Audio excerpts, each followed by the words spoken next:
It began with the sound of a chainsaw, a sound that should never echo from your own backyard unless you put it there. I was in the middle of a client call, sipping my morning coffee, when the buzz grew louder, rattling through my walls. At first I thought it was construction on the next street over.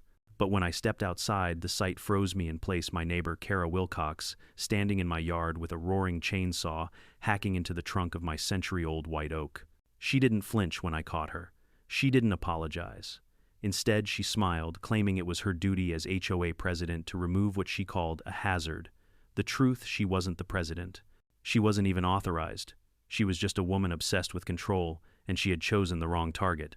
Before we dive into this story, let me know in the comments where you're watching from and what time it is right now. I always love seeing our community from around the world. The image of Kara standing in my backyard with that chainsaw is one I will never forget. The morning air was still damp from an overnight drizzle mist clinging to the grass, yet the sight felt unreal, like something pulled straight from a fever dream. My oak tree towered above us, branches stretching out like arms that had shaded my property for over a century. Its roots ran deep, both in the soil and in my heart. That tree was one of the reasons I had purchased this house in Willow Ridge in the first place. It was majestic, steady, a reminder of permanence in a world where little feels certain. And here was this woman who had lived in the neighborhood barely a month, sawing into it as if it were hers to destroy. "Kara," I called out, forcing my voice to stay steady, "you're trespassing. Put the chainsaw down." She didn't blink. She flicked the kill switch and let the machine sputter into silence. Then she turned toward me, plastering on a smile so wide it seemed to stretch her face unnaturally. "Good morning, Ethan," she said sweetly, as though we were neighbors exchanging pleasantries at the mailbox. "I'm just addressing this tree situation before it gets out of hand." I stared at her, stunned. "Tree situation? This is my property. My tree. You have no right to be here." "Oh, but I do," she countered, raising her chin. According to Willow Ridge HOA Bylaw 42:7, any tree exceeding 35 feet poses a storm hazard. This oak is at least 45. I've measured it myself, and as HOA president, it's my responsibility to enforce community safety. That was when my blood turned cold, not because of her words, but because of the conviction in them. She wasn't joking. She genuinely believed, or wanted me to believe, that she had the power to step into my yard and chop down a tree older than the subdivision itself. I took a deep breath, reminding myself not to escalate. "First of all, Kara, that bylaw doesn't exist. I've read our HOA charter cover to cover. Second, even if it did, you're not HOA enforcement. And third, trespassing with a chainsaw isn't community service, it's a crime." Her smile faltered for a fraction of a second, then came back stronger, more brittle. "Perhaps you missed last week's meeting. Elections were held. I'm the new HOA president." I blinked. Elections, that was impossible. The annual board elections weren't scheduled until November, and this was April. "I don't know what game you're playing," I said, stepping closer. "But president or not, you don't get to invade someone's property and destroy their belongings. You need to leave, right now." Her eyes narrowed, a glint of something dangerous flashing in them. "You can't stop me, Ethan. This tree is coming down. It blocks sightlines. It drops leaves. It's an eyesore." She bent, reaching for the chainsaw again. That was it. I pulled out my phone and dialed. "I'm calling the police. Trespassing and attempted destruction of property. You have 3 seconds to walk away before this gets worse." For the first time, her bravado cracked. She froze, then exhaled sharply, tossing the chainsaw onto the damp grass. "Fine. But don't think this is over. You'll be receiving a violation notice. Daily fines. You'll regret making an enemy out of me." She stormed off, her rubber boots slapping against the pavement as she marched across the street to her house. I watched her go, heart pounding. A violation notice, daily fines, none of it made sense. But what I did know was that this was far from over. The moment her door slammed shut, I called my friend Noah Pham, a property dispute attorney I'd known since college. He answered on the second ring, his tone calm and steady. "Ethan, slow down. Tell me exactly what happened." I relayed every detail, the sound of the chainsaw, Kara's claim of being HOA president, the non-existent bylaw, the threats of fines. Noah's response was immediate: "Document everything. Take pictures of the cut on the tree. Screenshot any texts or letters she sends you. And file a police report today. If she damaged that oak, we're talking thousands in value, maybe tens of thousands." A mature white oak of that size could be appraised high enough for felony charges. The number made my head spin. I'd always thought of the tree in sentimental terms, never financial.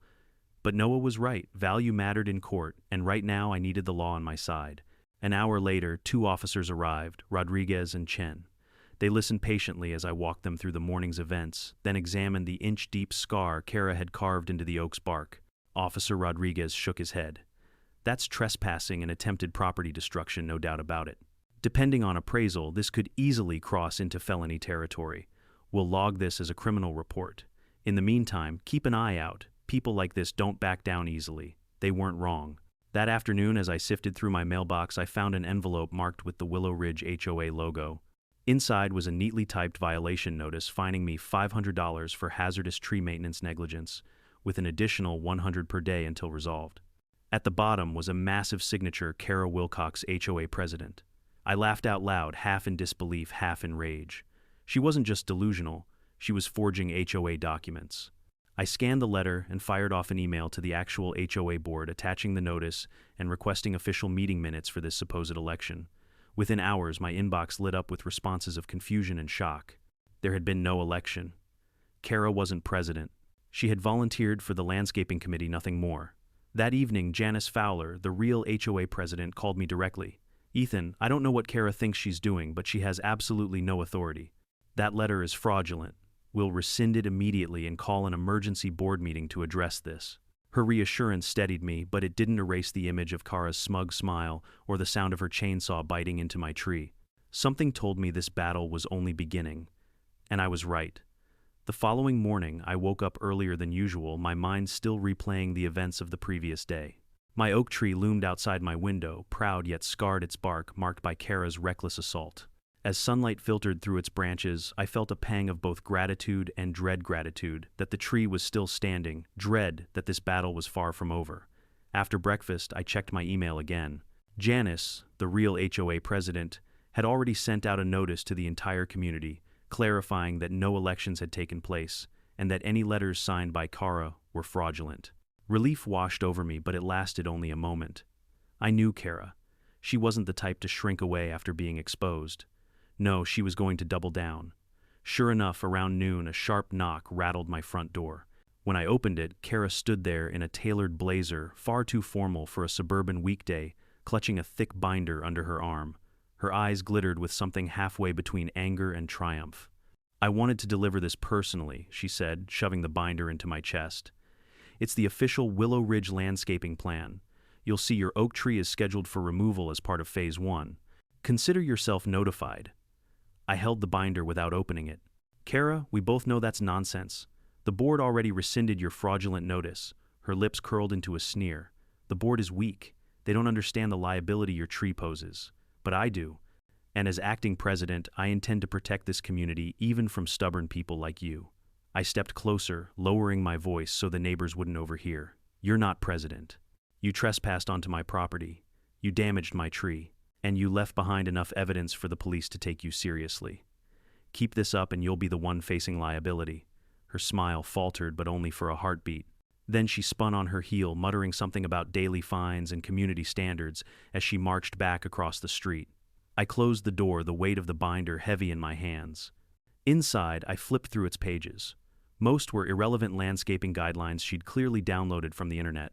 But a few pages bore her handwritten notes: tree removal priority, hazardous fine, $500 plus $100 divided by day. She had mapped out an entire campaign against me. That was the moment I realized Kara wasn't just a nuisance. She was waging war. I called Noah again, explaining what had happened. His voice was calm but edged with urgency. Ethan, this is textbook harassment. Start building a file. Every letter, every encounter, every word. Courts love paper trails. And I'll draft a cease and desist order. If she sets foot on your property again, we'll push for a restraining order. Feeling slightly reassured, I spent the rest of the afternoon installing the new security cameras I'd ordered online. I mounted them high on the corners of my house, angled toward the oak and the perimeter of my yard. As I tightened the screws and calibrated the lenses, I couldn't shake the eerie feeling that Kara was watching me from her window. That evening, as if on cue, 2 police officers returned, Rodriguez and Chen.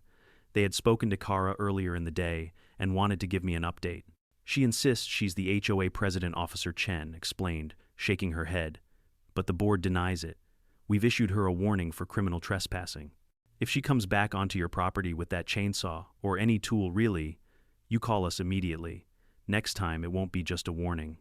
I nodded, grateful but uneasy. A warning wouldn't stop Kara. She thrived on confrontation. Later that night, my doorbell camera picked up movement. Kara was pacing on her lawn binder, clutched to her chest, muttering to herself. The footage had no sound, but her body language was telling frantic gestures, pointed fingers toward my house, fists shaking at the sky. She looked like a general planning her next offensive. By the weekend, the entire neighborhood was buzzing with gossip. At the HOA's emergency meeting, Janice addressed the members firmly. Kara Wilcox does not hold any office. She is not authorized to issue fines, notices, or orders. Any such documents are fraudulent. People murmured in agreement, but Kara sat in the back row, arms crossed, lips pursed. When Janice opened the floor to questions, Kara shot up like a spring. "The board is failing this community," she shouted. "If we don't remove oversized trees, now storms will destroy our homes. Ethan Tran's oak is a ticking time bomb, and you're all too blind to see it." Gasps rippled through the room. I stood slowly, my pulse quickening. My oak tree has stood for over 100 years. It's healthy, it's stable, and it's not going anywhere. The only danger here is your obsession, Kara. Her face turned red, her voice rising. "You'll regret mocking me. When that tree crashes into your roof, or worse, someone else's, you'll be begging for forgiveness." Janice banged her gavel, demanding order. But the damage was done. The room had witnessed Kara's instability firsthand. After the meeting, several neighbors approached me quietly. Elena, who lived 2 doors down, placed a hand on my shoulder. "We've got your back, Ethan. Don't let her scare you." Others nodded, murmuring their agreement. For the first time since this ordeal began, I felt less alone. Still, I knew this wasn't the end. Kara wasn't retreating, she was regrouping. Sure enough, the very next day, a certified letter arrived at my door. Inside was another violation, notice this one, claiming my oak tree violated emergency storm preparedness standards. The letter demanded immediate removal with threats of legal action if I failed to comply. But this time, I didn't feel fear. I felt resolve. I scanned the letter, emailed it to Noah, and placed it in my growing file labeled Kara Harassment. As the sun dipped below the horizon, I sat on my porch with a cup of coffee staring at my oak tree.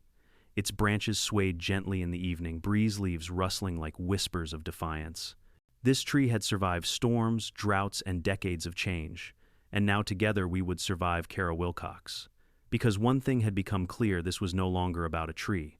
It was about boundaries, law, and the kind of community we wanted to live in, and I was ready to fight.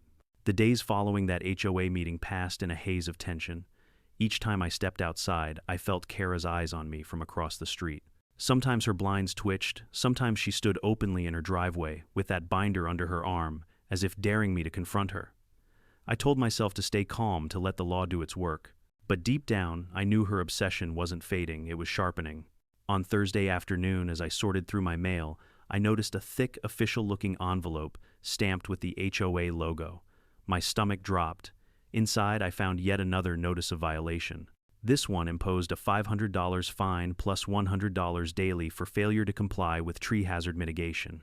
The letter carried a massive, scrawled signature, Kara Wilcox, HOA President, so oversized it nearly bled into the margins. I snapped photos immediately and forwarded them to Noah. Minutes later, my phone buzzed. "Ethan," he said, his voice clipped. "That's not just harassment. That's fraud. She's impersonating an HOA officer. Combined with the trespass, this is serious criminal exposure. Keep collecting everything." I filed the notice in my binder labeled Kara Evidence, a grim mirror of the one she carried. Then I composed an email to the entire HOA board attaching the document. By evening, replies trickled in shock, confusion, outrage. One board member wrote, "We never voted on this. We've had no meeting. This is completely unauthorized." Then came the most telling email of all from Janice herself. Ethan, Kara was never president. She volunteered for the landscaping committee at the last meeting. "That's it. I'll call you tonight." When the phone rang, Janice's voice carried both exasperation and concern. "I don't know what Kara is trying to pull, but she's crossed a line. I'll convene an emergency session. This will not stand." I exhaled, relieved but still uneasy. Because while Janice's words carried authority, Kara's actions carried persistence. And persistence unchecked can be dangerous. That night, I ordered a set of motion sensor floodlights and reinforced the locks on my backyard gate. If Kara wanted another go at my oak tree, she'd be greeted by blinding light and iron bolts. The next morning, I called in a professional arborist, Dr. Patel, recommended by Noah. She arrived in a khaki jacket with a clipboard, her sharp eyes scanning the oak with reverence. After a careful inspection, she traced the shallow cut Kara had carved. "You're lucky," Dr. Patel said. "The wound is superficial. With time, the bark will seal itself.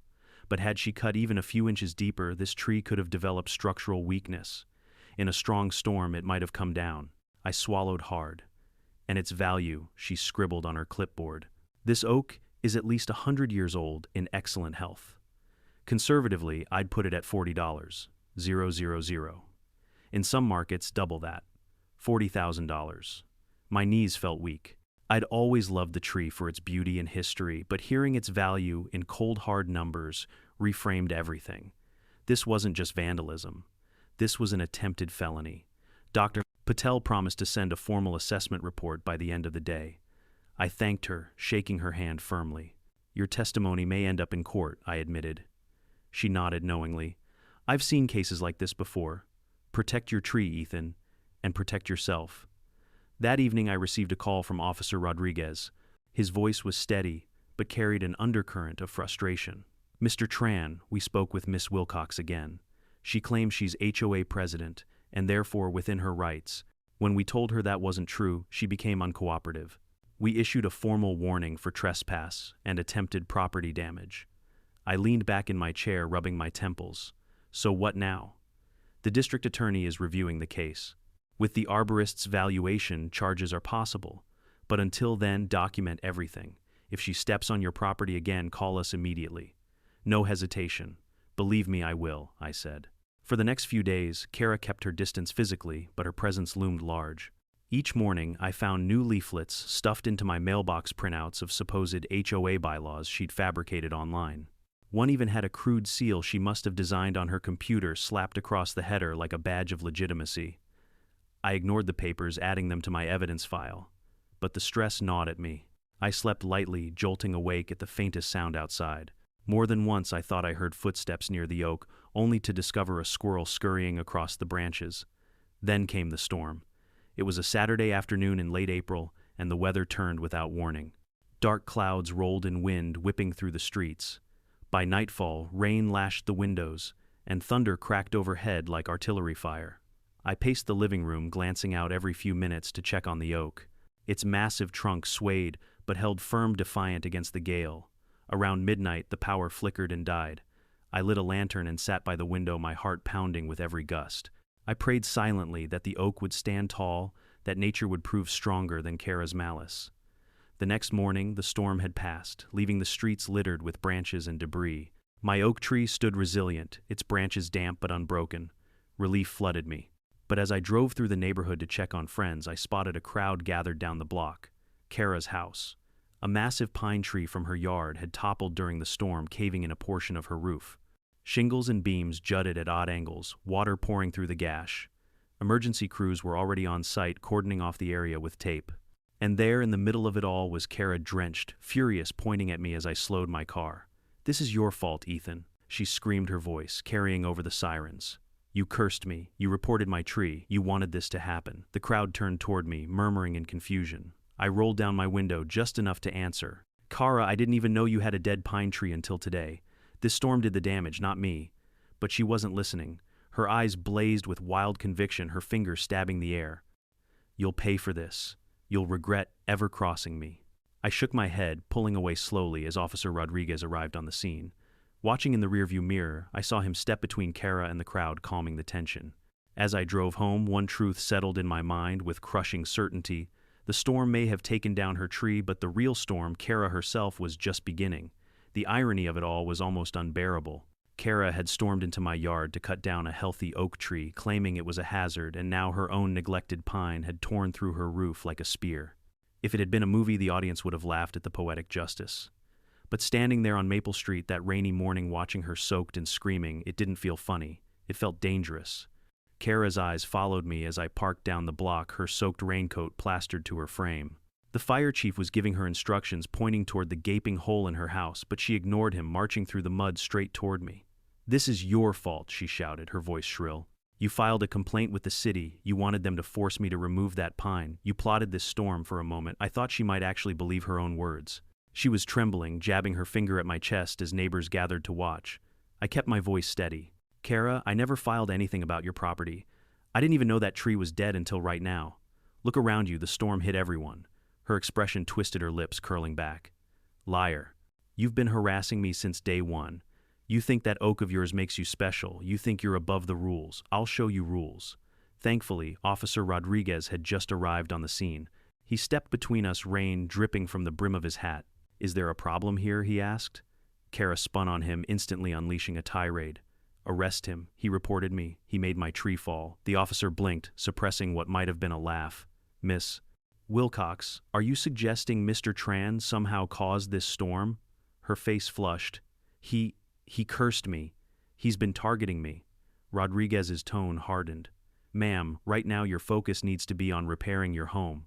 If you want to file a complaint against Mr. Tran, you can do so formally at the station. He turned to me, his eyes sympathetic. Mr. Tran, you should probably head home. This isn't the place for you. I nodded, retreating to my car, as Kara shrieked after me. This isn't over. You'll regret this. The words echoed in my head the entire drive home. And she was right, it wasn't over.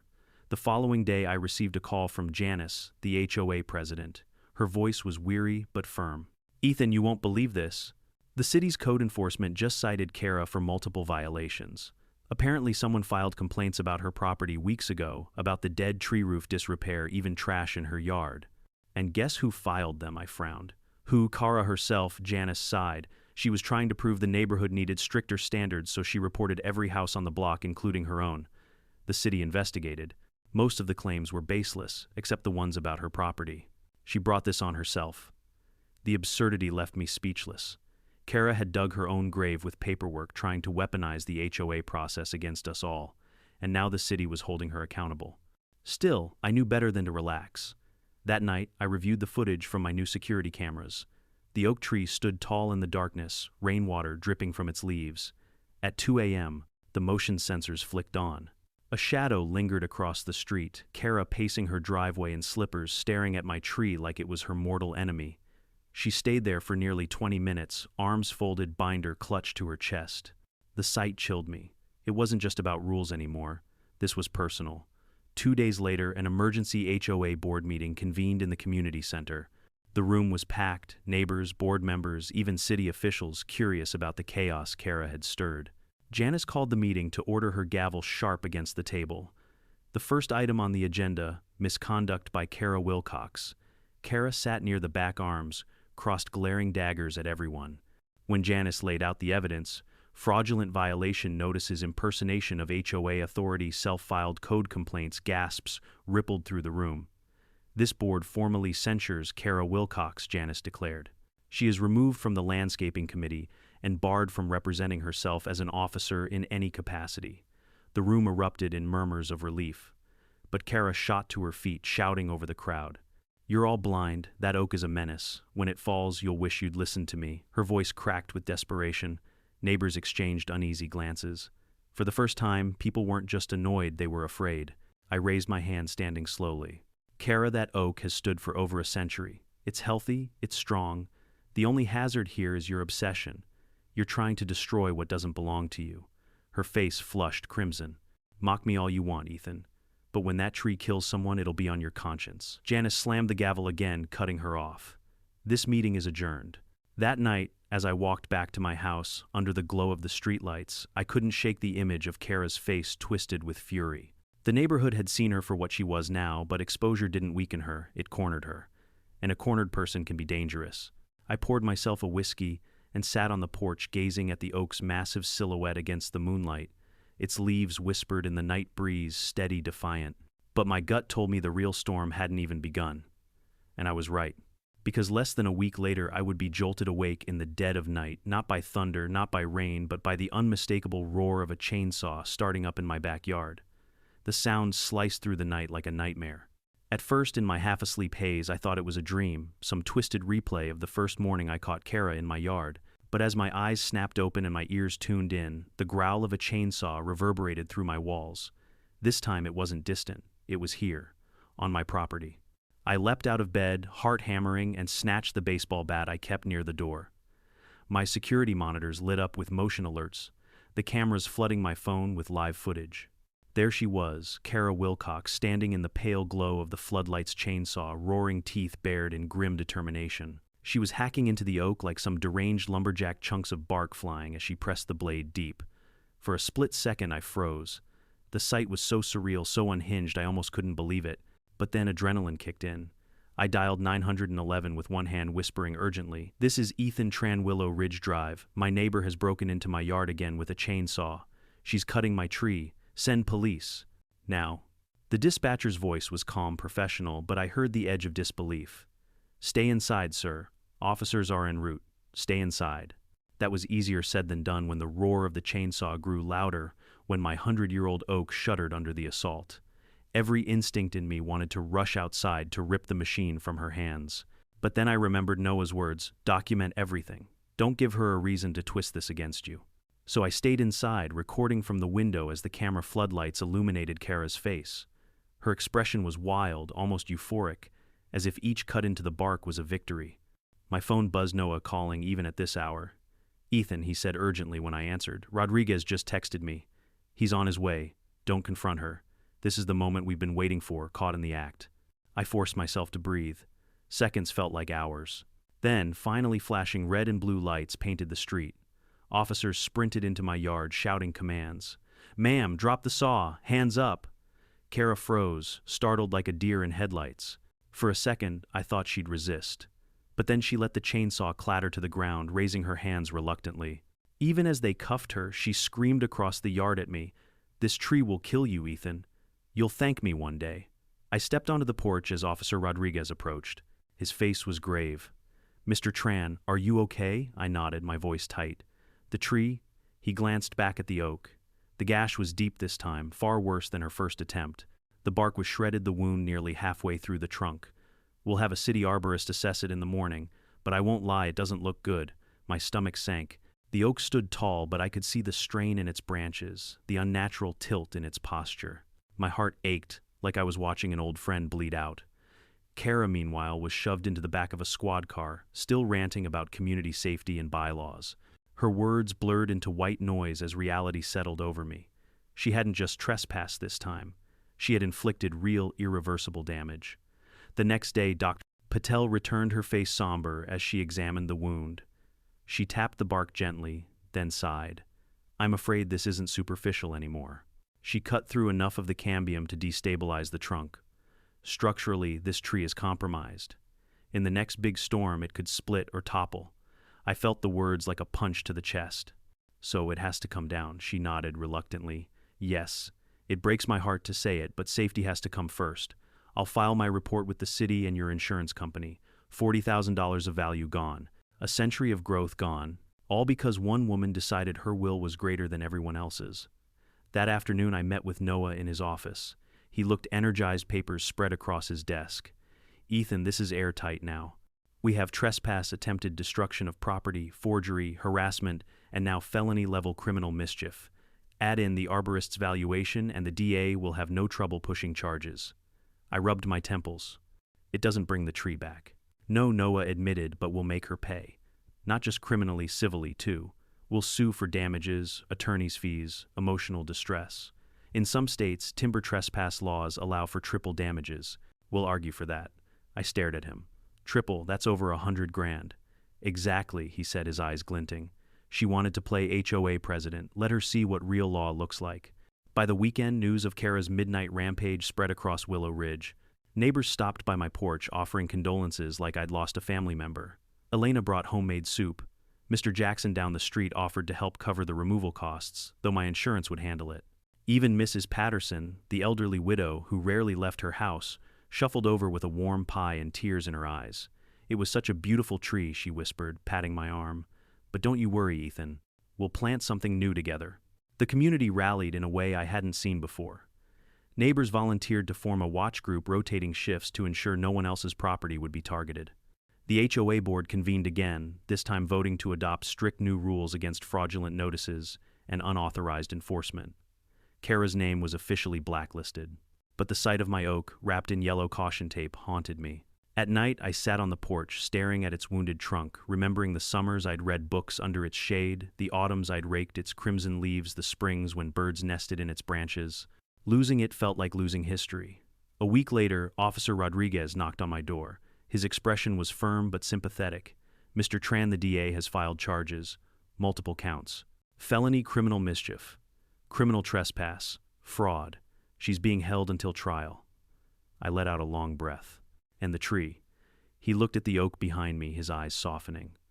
"I'm sorry. But sometimes justice isn't about saving what was lost. It's about making sure it doesn't happen again." I nodded, though the ache in my chest remained. As Rodriguez left, I turned back to the oak one last time, running my hand along its scarred bark.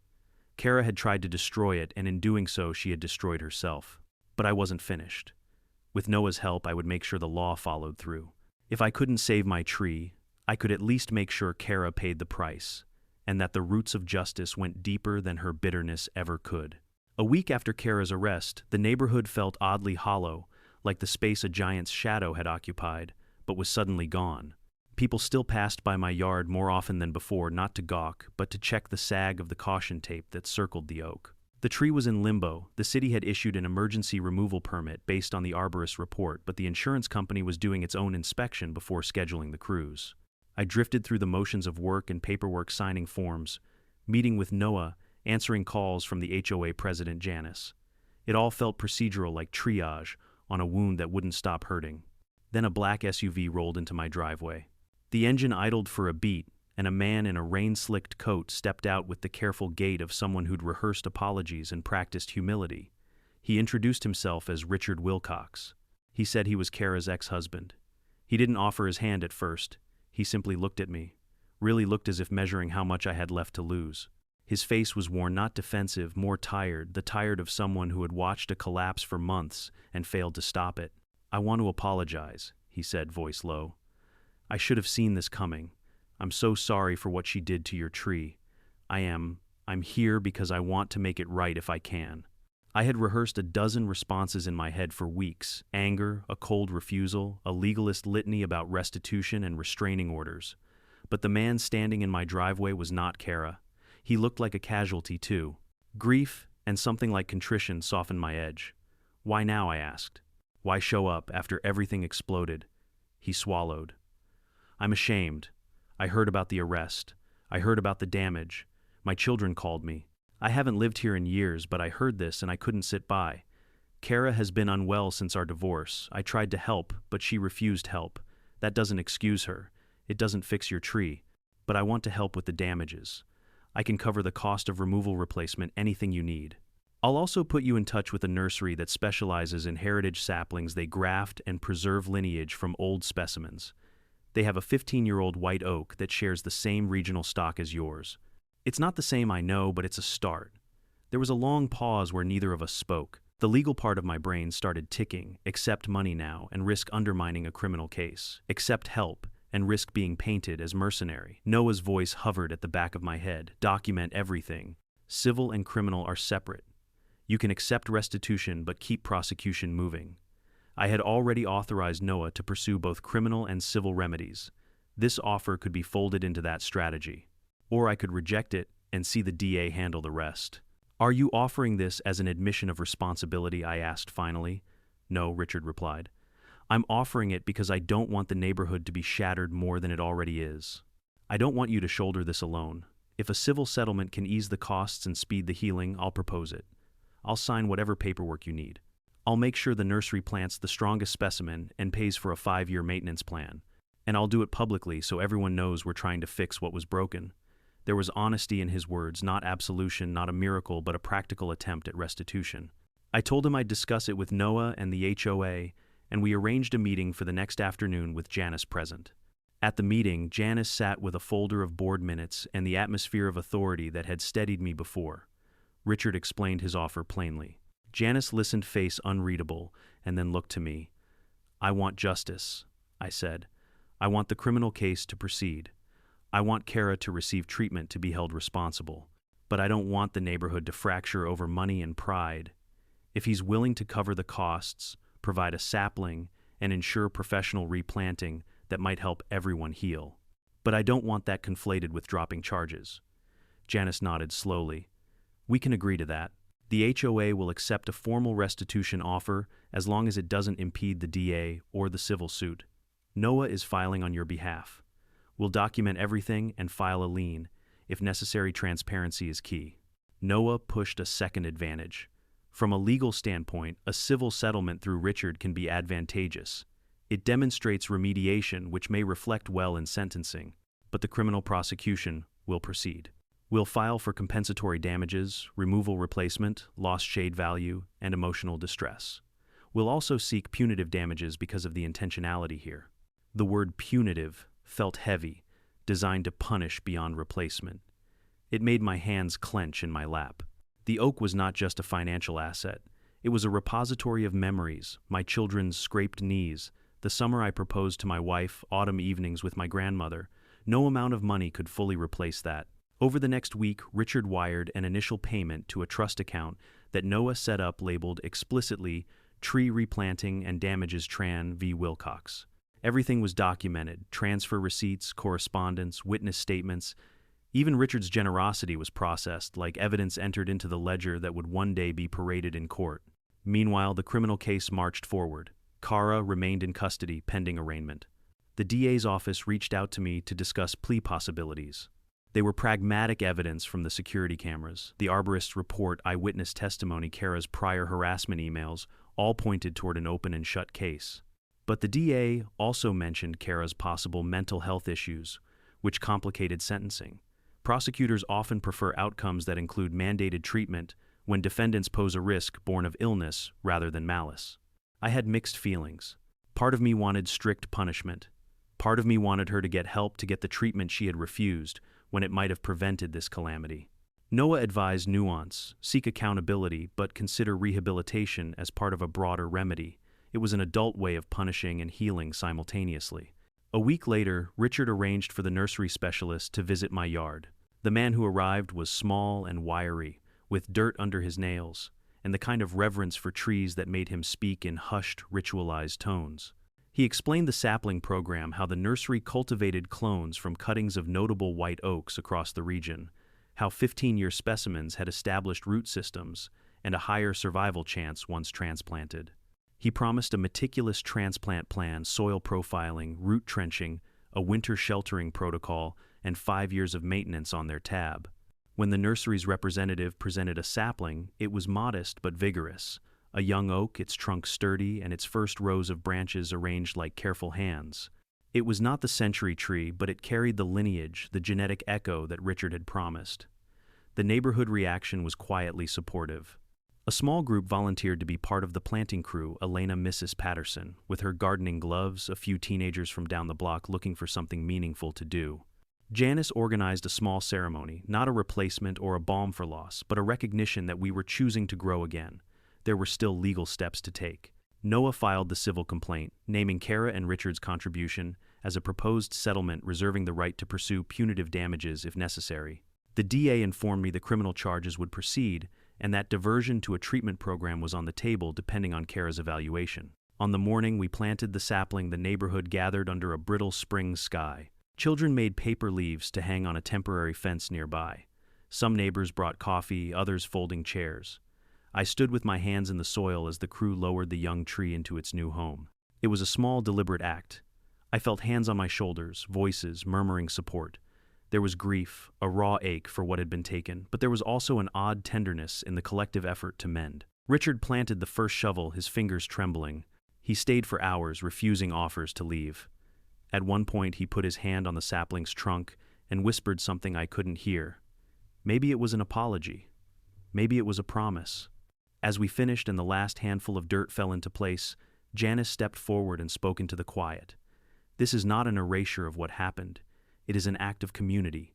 We have rules. We will enforce them. We will also look out for each other. Later, Noah called with a measured update. The DA would likely offer a plea that included restitution, community service, and mandatory mental health treatment. The civil case would continue with Richard's payments accounted for, but the punitive damages still possible. Standing there watching the new oak settle into its hole, I realized the legal fight was only a part of what had to be repaired. Trust had been broken, boundaries had been crossed. The neighborhood had to decide whether we wanted to be a place of rules and spite, or a place that even after being scarred chose to rebuild. Planting that sapling felt like choosing the ladder of fragile beginning, and a promise that we would bury negligence and nurture something steady in its place. By the time spring settled fully over Willow Ridge, the sapling in my backyard had begun to sprout new buds, delicate leaves unfurling like small flags of resilience. Each morning I checked on it as if it were a newborn watering, inspecting the soil, adjusting the support stakes. It wasn't the towering oak I'd lost not yet, but it was alive, it was rooted, and it promised continuity. The legal battle, however, was still raging. Noah called me one Thursday afternoon with an update from the district attorney's office. They're preparing for trial, Ethan. The DA is confident, but they'll likely offer Kara a plea deal, restitution, probation, mandatory mental health treatment, and a no-contact order with you and the HOA. She's facing felony charges, so the leverage is there. I sank into my chair, conflicted. Do I have a say in whether she takes the plea? You'll be consulted, yes. Victim impact statements carry weight, but ultimately, it's the DA's call. What matters is that you're heard, that your grief, your loss, and the community's fear are on record. That word, grief, stuck with me. Losing the oak had felt like losing a family member. Some neighbors even said so aloud when they stopped by. Elena brought me fresh bread one morning and whispered, "It feels like a funeral, doesn't it?" She wasn't wrong. The HOA board convened another emergency session to decide on a security framework for the neighborhood. Janice stood at the podium, her gavel tapping rhythmically. This is not just about one tree. It's about safety, accountability, and how we protect each other from reckless individuals who abuse power. The board voted unanimously to adopt what they called the Green Shield policy. From now on, any disputes involving landscaping trees or property hazards would require an independent assessment by a certified arborist followed by a transparent vote. No one, not even the president, could act unilaterally. The room buzzed with approval. Then came an unexpected twist, a letter from Kara herself read aloud by Janice. In shaky handwriting, Kara denied wrongdoing and accused the entire neighborhood of conspiring against her. She insisted the oak tree was a weapon waiting to fall and called me a manipulator with a vendetta. The letter ended with a scrawl, "This fight isn't over." Gasps filled the room. Some neighbors shook their heads, others whispered anxiously. Janice folded the letter calmly. "This will be turned over to law enforcement. It only strengthens the case against her." Still, I left the meeting unsettled. Her words carried no logic, but they carried venom, and venom has a way of poisoning even after the fangs are pulled. Days later, Richard visited again, this time carrying a checkbook and a stack of legal documents Noah had prepared. He was pale, weary, but resolute. "I've signed everything he told me," sliding the papers across my kitchen table.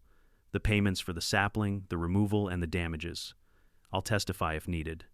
I just want this nightmare over for everyone's sake." I studied his face, searching for traces of Kara's fury, but found only exhaustion. "Do you think she understands what she's done?" I asked. He hesitated. "No. Kara has always believed she's the hero of her own story. She doesn't see trespass or fraud. She sees herself saving the community from dangers only she imagines. That makes her dangerous, Ethan, because she thinks her madness is righteousness." His words sent a chill down my spine. The DA scheduled a preliminary hearing in late May. On that morning, I walked into the courthouse flanked by Noah and Janice. Neighbors had written letters of support, some even came to sit in the gallery. Kara was led in shackled at the wrists, her hair disheveled but her eyes burning with the same intensity I remembered from my yard.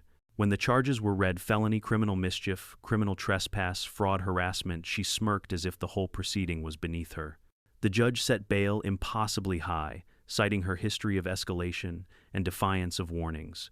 She was remanded back into custody, pending a formal trial. As we left the courtroom, Noah leaned close and whispered, "That smirk, that'll play badly with the jury. Don't worry, the evidence is overwhelming." But I wasn't worried about the jury. I was worried about the woman behind that smirk, the one who had already proven she'd cross every boundary to cut into my life. Back in Willow Ridge, the neighborhood rallied around the sapling. Elena organized what she called a tree warming party. Families brought folding chairs. Kids painted little wooden signs that read, "Grow strong and our oak lives on." Even Mrs. Patterson shuffled out with a tray of lemonade, her wrinkled hands steady as she poured cups for everyone. As we circled around the young oak, I found myself speaking without planning to. "This tree isn't just mine," I said. "It belongs to all of us now.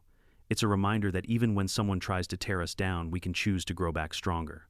Kara tried to divide us. She ended up uniting us. Applause rippled through the crowd. Someone raised a glass, and soon we were toasting not just to the sapling, but to resilience, to community, to the stubborn roots that outlast storms and chainsaws alike. That night, as the crowd dispersed and the last of the paper lanterns flickered out, I sat alone under the sapling. The moonlight caught its tender leaves, making them shimmer. It was small, fragile, but it was alive, and so was I, still standing after the chaos Kara had brought. The legal fight wasn't over. The trial was still ahead. But in that quiet moment, I realized something important. Kara had tried to sever me from my roots. Instead, she had forced me to discover new ones in my neighbors, in my community, in the people who stood beside me when things fell apart. The oak she destroyed had been mine, but the oak we planted would belong to all of Willow Ridge, and that perhaps was the deeper justice she could never cut down. The months that followed were a strange blend of grief, legal drama, and reluctant healing. The sapling in my yard grew taller, its young branches trembling in summer breezes, while my old oak, or what remained of it, was carted away in chunks by a removal crew. I stayed inside that morning, unable to watch, as they dismantled a century of history. Still, I could hear every groan of the chainsaw, every crack as limbs split from trunk, until silence announced it was gone. But even as the oak disappeared, Kara's shadow lingered. Her trial became the talk of Willow Ridge. Neighbors whispered updates over fences, speculating about sentencing, about whether she'd plead insanity or cling to her fantasy of being HOA president. The day of the trial, I sat in the witness stand under the sterile lights of the courthouse. Noah guided me gently, asking me to recount the events the first morning. I caught her in my yard. The fraudulent violation notices the storm and her collapsed pine. And finally that midnight, when she hacked into my oak until police dragged her away. I described the tree's value, not just financial but personal, how it shaded my home, anchored my family's memories, and connected generations. My voice cracked more than once, and I saw jurors shifting sympathy clear on their faces. Kara, sitting at the defense table, scribbled furiously in a notebook, her lips moving as if she were rebutting every word in real time. At one point, she even stood up mid-testimony, shouting, "He's lying. That tree was dangerous." The judge's gavel slammed down, ordering her to sit. That moment, I think, sealed her fate with the jury. The prosecution played the security footage, the grainy black and white recording of Kara in my backyard chainsaw, tearing into the trunk, her face lit with an eerie fervor under the floodlights. The courtroom fell into an uneasy silence, punctuated only by the roar of the saw. When the video ended, the image of her wild grin lingered in everyone's minds. Noah delivered a closing statement that was equal parts surgical and impassioned. "Ladies and gentlemen of the jury, this case is not about a tree alone. It's about a neighbor who believed she was above the law, who trespassed, forged documents, and inflicted thousands of dollars in damage, all while terrorizing a community. If we cannot protect our homes, our families, our sense of safety from such reckless obsession, then what hope do we have? Hold her accountable, not just for Ethan Tran, but for every neighbor who deserves peace." The verdict came back in less than 2 hours, guilty on all counts. Kara's sentencing was both heavy and oddly merciful. She received felony probation with mandatory mental health treatment, a no-contact order with me and the HOA restitution payments, and 1,000 hours of community service outside our neighborhood.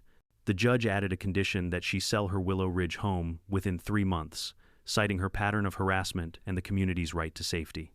Watching her face crumple when she heard those words felt like a grim sort of closure. The day Kara moved out, a caravan of trucks carried her belongings away under the watchful eyes of neighbors who lined the sidewalks. No one shouted or jeered. We simply stood there, silent witnesses to the end of her reign of chaos. When the final box disappeared into a U-Haul and the door slammed shut, a collective sigh seemed to ripple through the street. Willow Ridge had weathered the storm. Richard stopped by, later pressing a sealed envelope into my hand. "The final payment," he said. His voice was calm but tired. "She's gone, Ethan. Thank you for letting me try to make this right." I clasped his hand. "You didn't have to, but you did. That matters." Weeks turned into months. The new sapling grew sturdier, its young branches casting dappled shade on my lawn. Elena and other neighbors often checked on it, treating it like a communal child. Janice had a plaque made engraved with words that made my throat tighten when I read them. In memory of the oak that stood for a century and in honor of the community that stood together when it fell. The plaque sat at the base of the sapling, gleaming in the sunday. It wasn't just my tree anymore. it was ours. Looking back, the strangest part is how Kara's campaign of destruction ended up binding Willow Ridge closer than ever. Before her arrival, we were polite but distant, nodding hellos, waving across lawns, maybe sharing a barbecue once a year. After her chaos, we became something more. We watched out for each other. We stood united against her manipulations. We learned the importance of drawing firm boundaries, of knowing our rights, of not letting fear silence us. And through it all, I learned something about myself. I had always thought of the oak as my anchor, the symbol of permanence I needed. Losing it hurt more than I can describe. But life, I realized, isn't about clinging to what can't be saved. It's about planting again, about trusting new roots to take hold, even if they're small and fragile at first. As I sit here now, the sapling's leaves whispering above me in the evening breeze, I feel something I thought I'd lost peace. Kara tried to tear me down. In the end, she only reminded me how deeply I'm rooted, not just in a tree, but in a community that grew stronger when tested. Sometimes the people who scream the loudest about rules and order are the very ones who trample both. Kara taught me that obsession with control can blind someone to reason to kindness, even to their own self-preservation. But she also taught me the power of unity. When one person tried to divide us, we chose to stand together. Life will always bring storms, some natural, some human-made. You can't prevent every tree from falling, every neighbor from crossing a line. But you can choose how you respond. You can choose resilience, community, and the courage to start again. So here's my invitation to you: if you've ever faced a storm of your own, whether from a difficult neighbor, a personal loss, or a challenge you didn't see coming, don't let it define you. Plant something new. Root yourself in what matters. And never underestimate the strength that comes from standing together. Drop a comment below and tell me where you're watching from and whether you've ever dealt with an HOA battle of your own. And if you want more stories like this, stories of drama, resilience, and justice, hit that subscribe button. There are more tales to tell, and I want you with me for the journey.